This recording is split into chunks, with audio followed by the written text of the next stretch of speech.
America और Iran के बीच में छिड़ी ये जंग महज 12 दिनों के अंदर अंदर मिडिल ईस्ट के साथ साथ अब दुनिया भर में उथल पुथल मचा रही है। कहीं स्टॉक मार्केट लुढ़क रहा है, तो कहीं तेल और एलपीजी के दाम ऊपर चढ़ रहे हैं, तो कहीं लोग घंटों लाइन पर खड़े हुए हैं सिलेंडर भरवाने के लिए। किसी का धंधा चौपट हो रहा है तो किसी का ट्रैवल प्लान। टीवी पर तेहरान को जलते देख एक बात होती है, लेकिन उस आग की आंच जब हमारी जिंदगी और सेविंग्स को तबाह करने के लिए आ जाए तो इस युद्ध को देखने का नजरिया ही बदल जाता है। भारत में भी पहले तो ईरान और अमेरिका के परम भक्त जो थे वो सोच रहे थे कि ईरान कहां टिक पाएगा अमेरिकन माइट के सामने, लेकिन वो जानते नहीं थे कि ईरान एक अलग लेवल पर गेम खेल रहा था। अमेरिकन मसल का जवाब वो इकोनॉमिक चोकिंग से देना चाहता था। आज वही चोकिंग हमें दिख रहा है अपने देश में, अपने पड़ोस में, और यही आलम पूरी दुनिया भर में भी है। वियतनाम की सरकार तो अब लोगों को कह रही है कि अगले आदेश आने तक वर्क फ्रॉम होम ही करो क्योंकि देश में पेट्रोल खत्म हो रहा है। बांग्लादेश में भी फ्यूल रैशनिंग उसकी शुरुआत हो चुकी है। इंटरनेशनल एयर ट्रैवल भी बहुत बुरी तरीके से प्रभावित हुआ है। फ्यूल कॉस्ट से लेकर एयर स्पेस क्लोजर तक हर डिसरप्शन का खामियाजा कस्टमर्स की जेब पर ही पड़ रहा है। यूएई के रुएस रिफाइनरी एक ड्रोन स्ट्राइक के बाद ऑफलाइन हो चुका है, तेल प्रोड्यूस नहीं कर रहा है। सऊदी अरेबिया की सबसे बड़ी रिफाइनरी भी बंद हो चुकी है। कतर की टॉप एलएनजी फैसिलिटी भी पिछले हफ्ते से बंद पड़ी है। और अब इस सबके ऊपर ईरान ने स्ट्रेट ऑफ हॉर्मूज पर वो चोक पॉइंट जहां दुनिया का 20% तेल एलएनजी गुजरता है उसे लगभग पूरी तरीके से बंद कर दिया है। खबरें यहां तक आ रही हैं कि ईरान इस ग्लोबल एनर्जी चोक पॉइंट पर अब माइंस बिछा रही है जिससे शिप्स को तबाह किया जाए। और दुनिया को इस क्राइसिस में जबरदस्ती ढकेलने वाला अमेरिका अब डैमेज कंट्रोल मोड में दिख रहा है। डोनाल्ड ट्रंप सोशल मीडिया पर ईरान को धमकी दे रहे हैं कि अरे अगर तुमने स्ट्रेट ऑफ हॉर्मूज से माइंस तुरंत नहीं हटाए तो अंजाम अच्छा नहीं होगा।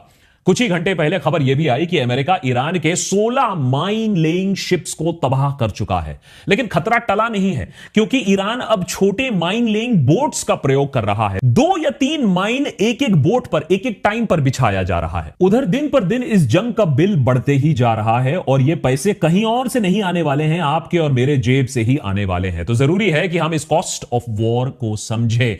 खर्चा सिर्फ ईरान का नहीं हो रहा है, हां वहां लोग ज्यादा मारे जा रहे हैं, लेकिन अमेरिका, इजराइल और पूरी दुनिया इसका खामियाजा भुगत रही है। इसलिए देशभक्त पर आज के एपिसोड में समझेंगे कि आप और हम इस जंग के चपेट में आ कब गए, कैसे आ गए, कब बाहर निकल पाएंगे। यह फ्यूल इमरजेंसी है क्या, भारत पर इसका कितना इफेक्ट होने वाला है, दुनिया के बाकी हिस्सों में इस जंग का क्या इंपैक्ट पड़ रहा है, इस जंग का बिल कौन और कब पे करेगा, और मोस्ट इंपॉर्टेंटली दूसरे देशों की तुलना में क्या इस जंग का जो एनर्जी इंपैक्ट है वो भारत पर डिस्प्रपोर्शनेटली और ज्यादा पड़ने वाला है, हमें मार और तेज पड़ने वाली है, यह समझने की जरूरत है। और भारत ही नहीं पूरी दुनिया के बुरे दिन आने वाले हैं जिसके बारे में अभी बात करते हैं। लेकिन उससे पहले quick thanks to today's episode partners Outskill. एक और जंग छिड़ी हुई है भाई दुनिया भर में, उनके बीच में जो एआई जानते हैं और वो जो रिडंडेंट हो रहे हैं। एआई की वजह से एक के बाद एक इंडस्ट्री रीशेप हो रही है। कई कंपनीज एआई का इस्तेमाल करके अपने बिजनेसेस के प्रॉब्लम्स को सॉल्व कर रहे हैं। कई वर्किंग प्रोफेशनल्स एआई यूज करके करियर में ग्रोथ ला रहे हैं। आप भी एआई के फील्ड का हिस्सा बन सकते हैं by joining a 2-day live AI training programme happening this Saturday and Sunday सुबह 10 बजे से शाम के 7 बजे तक। वैसे तो यह ट्रेनिंग की फीस 10,000 रुपए है, लेकिन हमारे वीडियो पार्टनर्स आउटस्किल ने इसे आपके लिए बिल्कुल फ्री रखा है। इस 16 घंटे की ट्रेनिंग क्लास में आपको 10 से ज्यादा टूल्स मिलेंगे एक पर्सनल एआई टूल किट बनाने के लिए। प्रॉम्प्ट इंजीनियरिंग मास्टर कैसे करना है, रेपिटेटिव टास्क को बिना कोड के ऑटोमेट कैसे करना है, प्रोफेशनल प्रेजेंटेशन बनाना, इमेजेस, वीडियोस कैसे बना सकते हैं, एआई एजेंट्स डेवलप करना आप सीख सकते हैं इस वर्कशॉप में। 40 देशों से 1 करोड़ प्रोफेशनल्स ने इस ट्रेनिंग को अटेंड किया है। चाहे आप किसी भी फील्ड में हो, यह फ्री ट्रेनिंग आपके लिए है। आपके करियर को फ्यूचर प्रूफ बनाने के लिए, एआई को समझने के लिए यह बहुत एसेंशियल फंडामेंटल क्लास है आपके लिए। डिस्क्रिप्शन में दिए गए लिंक को आप क्लिक कर सकते हैं, ट्रेनिंग के लिए आप साइन कर सकते हैं। है क्लास ये बिल्कुल फ्री, लेकिन आपको साइन अप करना होगा इसके लिए, so don't miss out on that great opportunity. बात तो पूरे दुनिया की है, लेकिन भारत से शुरुआत करते हैं। 7 मार्च से ही डोमेस्टिक एलपीजी सिलेंडर 60 रुपीज से ज्यादा महंगा हो चुका है। दिल्ली में जो सिलेंडर 850 रुपीज का मिलता था वो 900 रुपए पार कर चुका है। वही कमर्शियल सिलेंडर जो होटल्स और रेस्टोरेंट्स में इस्तेमाल किए जाते हैं वो 115 रुपए से ज्यादा महंगे हो चुके हैं। माने 1900 रुपीज पहुंच चुका है, 2000 के आसपास अब जा रहा है। लेकिन दिक्कत यहां खत्म नहीं होती है। दिक्कत यह है कि देश के कई शहरों में कंपनीज ने कमर्शियल सिलेंडर की सप्लाई ही रोक दी है। कमर्शियल सिलेंडर 3000 प्लस रुपए में ब्लैक में मिल रहे हैं। इसी वजह से बेंगलुरु और चेन्नई के कई होटल एसोसिएशंस ने होटल एंड रेस्टोरेंट्स बंद करने का ऐलान कर दिया है। मुंबई में भी आधे से ज्यादा रेस्टोरेंट्स बंद हो चुके हैं या बंद होने की कगार पर आ चुके हैं। अभी तक डिनायल में जी रही भारत सरकार भी फाइनली हरकत पे आ चुकी है। कल तक हरदीप पुरी कह रहे थे कि नहीं सब चंगा सी है। आज देश भर में बढ़ रहे एलपीजी क्राइसिस से निपटने के लिए सरकार ने इमरजेंसी कमोडिटीज एक्ट इन्वोक किया है। मतलब ऑफिशियली वॉर टाइम पावर्स का इस्तेमाल करके एलपीजी के सप्लाई को कंट्रोल अब सरकार करेगी। डोमेस्टिक यूज वाले सिलेंडर पर बुकिंग गैप 21 डेज से बढ़ाकर 25 कर दिया गया है ताकि कोई होर्डिंग ना कर दे। रिफाइनरीज को ऑर्डर दिया जा रहा है कि वो डोमेस्टिक एलपीजी प्रोडक्शन मैक्सिमाइज कर दे ताकि नोटबंदी की तरह गैस एजेंसी के सामने लाइन न लग जाए। अरे माच। उधर एयरलाइन कंपनीज भी आने वाले फ्यूल सप्लाई क्राइसिस को देखते हुए एयरफेयर बढ़ा रहे हैं। एयर इंडिया ने डोमेस्टिक रूट्स में हर टिकट पर 400 रुपए का फ्यूल सरचार्ज लगा दिया है। वेस्ट एशिया रूट्स पर $10 एक्स्ट्रा, अफ्रीका रूट्स पर $30 एक्स्ट्रा पहले से ही था, अब इसे बढ़ाकर $90 कर दिया गया है। पेट्रोल का दाम अभी तक तो नहीं बढ़ा है, लेकिन जिस हिसाब से सरकार हर चीज में लास्ट मोमेंट का इंतजार करती है उसे देखकर लगता है कि सरकार अभी तो बोल रही है सब चंगा सी है, लेकिन अचानक एक दिन यहां भी प्राइसेस बढ़ सकते हैं। लेकिन तब भी न गोदी मीडिया न मोदी सरकार में इतनी हिम्मत होगी कि अमेरिका और इजराइल के इस एग्रेशन को हम ऑफिशियली कंडेम करें, चाहे देशवासियों की हालत टाइट हो जाए। ईरान पर इस आक्रमण से, इस खिंचते हुए युद्ध से, स्ट्रेट ऑफ हॉर्मुज को ब्लॉकेड करने से भारत को सबसे ज्यादा नुकसान हो रहा है पूरी दुनिया में। लेकिन हमारा कोई क्लियर स्टैंड नहीं है। दरअसल भारत अपनी 85% से ज्यादा क्रूड ऑयल बाहर से मंगवाती है और उस इंपोर्ट का 50% जो है या उससे ज्यादा वो मिडिल ईस्ट से आता है। 50 से 55% हमारी एलएनजी जो सप्लाई है वो गल्फ देशों से आती है। और जो एलपीजी गैस है जो आम नागरिक इस्तेमाल करता है अपने किचन में, उसका जो इंपोर्ट अमाउंट है, जो पूरा इंपोर्ट होता है, उसका 90% इसी स्ट्रेट ऑफ हॉर्मुज से गुजर कर आता है। तो आप समझ सकते हैं कि एलपीजी की इतनी किल्लत क्यों हो रही है। उसके ऊपर एक और क्राइसिस जो अब बढ़ रही है। हमारी 1/3 से ज्यादा फर्टिलाइजर भी यहीं से आती है, मिडिल ईस्ट से आती है, और यहां भी अब रुकावट आ चुकी है। गुजरात नर्मदा वैली फर्टिलाइजर ने अभी से ही प्रोडक्शन कट का ऐलान कर दिया है क्योंकि गैस सप्लाई ऑलरेडी कम हो चुकी है, इसीलिए फर्टिलाइजर भी कम प्रोड्यूस हो रही है। फर्टिलाइजर ना मिलने का इंपैक्ट एग्रीकल्चर सेक्टर पर कितना बुरा पड़ सकता है यह बताने की जरूरत नहीं है। इसके अलावा फार्मर्स जो गल्फ मार्केट्स में अपना चावल, अपना प्याज, केला, मसाले एक्सपोर्ट करते हैं, वो ना चाहते हुए भी लॉसेस सफर कर रहे हैं क्योंकि सारी शिपिंग हॉर्मुज पर अभी बंद पड़ी हुई है। लगभग $12 बिलियन का एक्सपोर्ट आज इस जंग की वजह से खतरे में आ चुका है। यह हमारे टोटल एग्री एक्सपोर्ट्स का बाय द वे 20% से भी ज्यादा है। इसीलिए एक्सपर्ट्स कह रहे हैं कि यूएस से ज्यादा यह युद्ध भारत को हिट कर सकती है। जीडीपी की बात करें तो ऑलरेडी बोला जा रहा है 0.5% जीडीपी की गिरावट तो आप मान लो ऑलरेडी। ईरान पर हमला करने से पहले अमेरिका ने लगता है स्ट्रेट ऑफ हॉर्मुज के बारे में सोचा ही नहीं था। न यह देखा था कि तेल का इस्तेमाल सिर्फ गाड़ी चलाने के लिए नहीं होता है, बल्कि किसी भी इकोनॉमी की रीढ़ की हड्डी होती है तेल। इसी के डेरिवेटिव से paints, fertiliser, rubber, cosmetics, plastics, cleaning products सब तेल से आता है और इसी इकोनॉमिक लाइफलाइन को ईरान ने रोक के रखा है। अब आप कह सकते हैं ये कितना सही है, कितना गलत है, ये मैं आप पर छोड़ देता हूं। लेकिन अगर मेरे देश में आकर कोई 40 टॉप लीडरशिप को, 1000-2000 लोगों को और 170 बच्चियों को मार गिराता तो मेरा प्रतिशोध इससे कई गुना ज्यादा होता। ईरान जानता है कि वो अमेरिका से सीधा सीधा तो लोहा नहीं ले सकता है, जीत नहीं सकता है, लेकिन वो सबको अपाहिज जरूर कर सकता है, वॉर को लंबे समय तक खींच सकता है, इकोनॉमिक कॉस्ट इंपोज कर सकता है, दुनिया की इकोनॉमी को अनस्टेबल बना सकता है ईरान, और वही काम अभी वो कर रहा है। और अगर ये चार्ट देखोगे तो आप समझ पाओगे कि चाइना के बाद भारत हॉर्मुज से सबसे ज्यादा उस पर निर्भर करता है, उसका ही सामान वहां से सबसे ज्यादा निकलता है। प्रॉब्लम यह है कि चाइना के लिए तो अभी भी स्ट्रेट ऑफ हॉर्मुज खुला हुआ है, तो सबसे बड़ी दिक्कत किस देश को आने वाली है? हमें। स्ट्रेट ऑफ हॉर्मुज से दुनिया भर में, बाय द वे, सिर्फ तेल और कार्गो नहीं जाता, इसके नीचे under sea fibre optic cables भी जाती हैं, जिन पर इंडिया का 30% से ज्यादा वेस्टवर्ड इंटरनेट ट्रैफिक डिपेंडेंट है। Banking, cloud service, international business call, सब इन केबल्स के जरिए जाता है। अगर आने वाले दिनों में इस जंग के चलते केबल्स भी डैमेज होती हैं, तो इंडिया और यूरोप का डिजिटल कनेक्शन भी कट सकता है। एशिया और साउथ ईस्ट एशिया में भारत को छोड़कर बहुत से और भी देश हैं जो ऑयल पुअर हैं। माने ऑयल के लिए उन्हें बहुत सारा पैसा खर्च करके उसे इंपोर्ट कराना पड़ता है।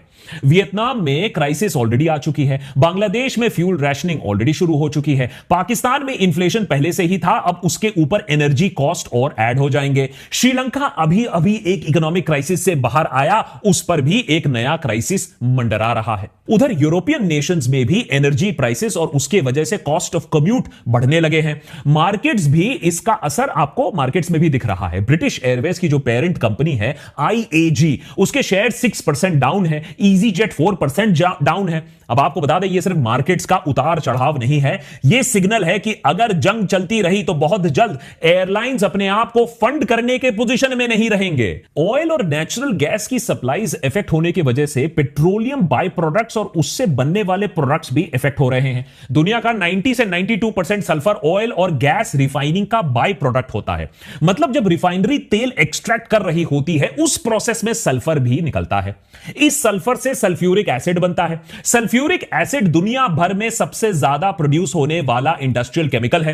अब ऑयल सप्लाईज रिस्ट्रिक्ट होने की वजह से सारी इंडस्ट्रीज को सल्फर या सल्फ्यूरिक एसिड जो यूज करती है, उन पर भी काफी जोर का प्रभाव पड़ रहा है। इसमें पहला नंबर आता है मेटल्स, मेटल का सेक्टर। कॉपर, कोबाल्ट, निकल, ऐसे मेटल्स जिसके भरोसे दुनिया की बाकी इंडस्ट्रीज चलती हैं, अब इनकी सप्लाईज भी हिट होने वाली हैं, क्योंकि इनके एक्सट्रैक्शन में सल्फ्यूरिक एसिड का इस्तेमाल होता है और यह सीधा सीधा सप्लाई ही नहीं है। और अगर कॉपर और कोबाल्ट जैसे मेटल्स की सप्लाई कम होती है, तो आप समझ लीजिए एसी, इलेक्ट्रिक व्हीकल से लेकर डेटा चिप्स, सबके प्रोडक्शन पर बुरा प्रभाव पड़ेगा।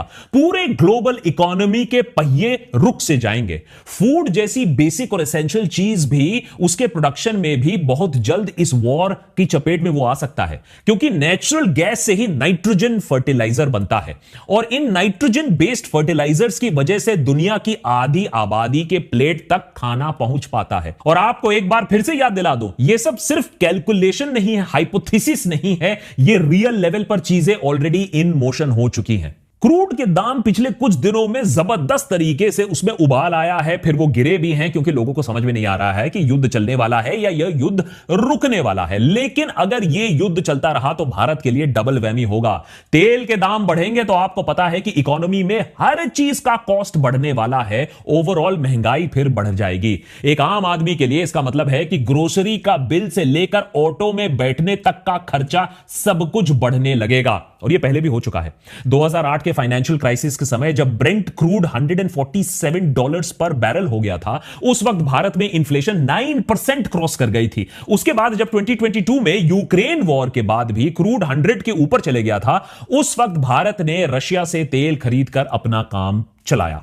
इसीलिए अमेरिका से भारत को रशिया से तेल खरीदने की जो परमिशन मिल गई है, उसे बड़ी बात मानी जा रही है। अब वो 1-2 हफ्तों में पता चलेगा कि इससे कम से कम देश में कोई स्टेबिलिटी हम ला पाए हैं प्राइस के अकॉर्डिंग या नहीं।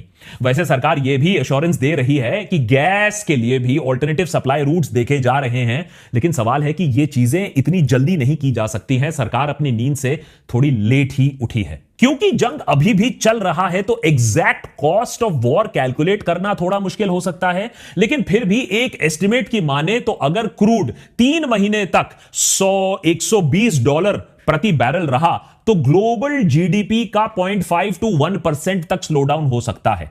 छोटे देशों के लिए इसका मतलब है रिसेशन तय है। बड़ी इकोनॉमीज में स्लो डाउन, इन्फ्लेशन और जॉब लॉसेस लगभग पक्की बात मान लो।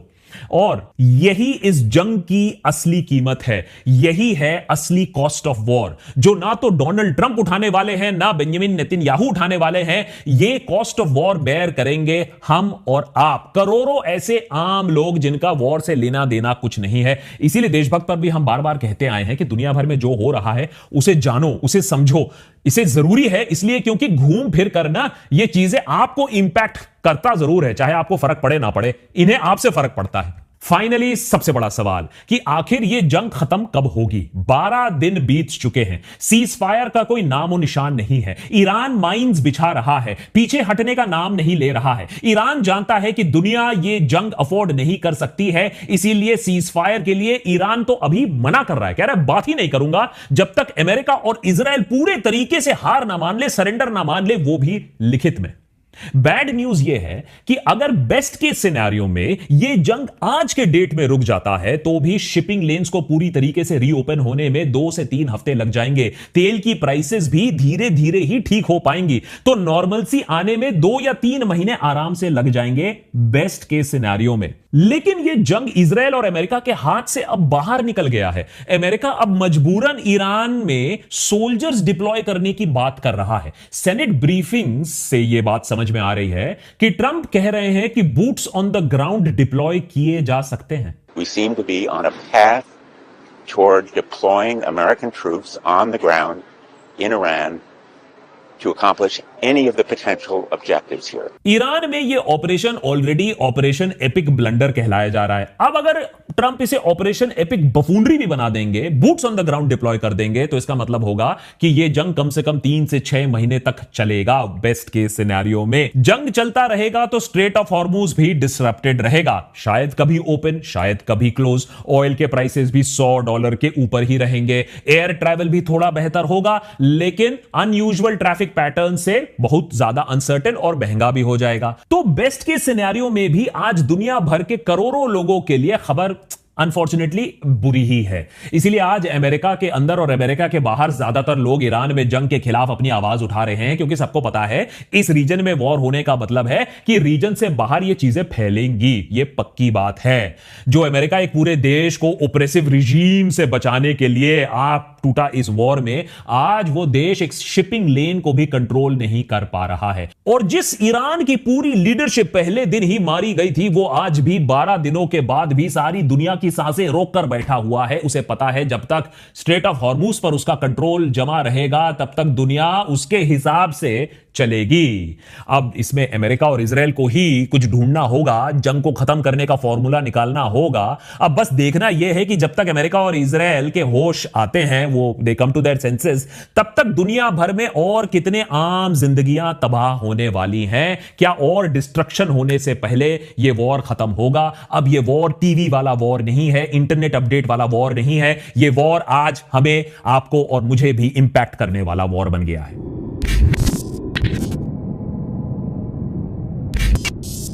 Thanks to Outskill for making this detailed episode possible. एक और जंग छिड़ी हुई है एआई की दुनिया में, तो उस जंग में आप पीछे ना रह जाएं, आप हार न जाएं, उसके लिए एक कंप्लीटली फ्री मास्टर क्लास है, नीचे लिंक दिया हुआ है, उसे जाकर क्लिक करिए and make the best use of this opportunity.